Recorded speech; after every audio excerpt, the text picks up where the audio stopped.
যারা সিলেটে পাথর চুরি ঠেকাতে পারে না, আমরা প্রশ্ন করতে চাই তারা ভোট চুরি কিভাবে ঠেকাবে। আসসালামু আলাইকুম ওয়া রাহমাতুল্লাহি ওয়া বারাকাতুহু। হামিদা ওয়া মুসাল্লিয়া ওয়া মুসাল্লিমান আম্মা বাদ। প্রিয় শিক্ষার্থী ভাইরা, 24-এর গণ অভ্যুত্থানের পরে বাংলাদেশের একটি নির্দিষ্ট রাজনৈতিক দলের চেয়ারপারসনের উপদেষ্টাদের উপর শেখ হাসিনা অশুভ আত্মসওয়ার করেছে।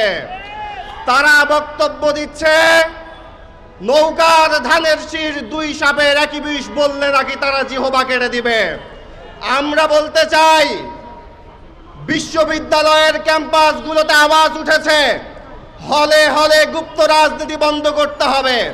আমরা বলছি ক্যাম্পাসের হলে হলে শুধু গুপ্ত রাজনীতি বন্ধ করলে হবে না, বরং বাংলাদেশের জাতীয় রাজনীতিতে যারা আওয়ামী লীগের হয়ে গুপ্ত রাজনীতি করছে তাদেরকেও নিষিদ্ধ করতে হবে।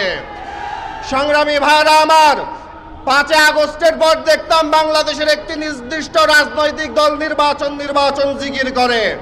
এখন দেখছি ইন্টারিম এবং নির্বাচন কমিশনও নির্বাচন জিকির করছে। আপনারা বাংলাদেশের প্রশাসনিক অবস্থা জানেন, যারা মিডফোর্ডে পাথর দিয়ে মানুষ হত্যা ঠেকাতে পারছে না, যারা চাঁদাবাজি ঠেকাতে পারছে না, যারা সিলেটে পাথর চুরি ঠেকাতে পারে না, আমরা প্রশ্ন করতে চাই তারা ভোট চুরি কিভাবে ঠেকাবে।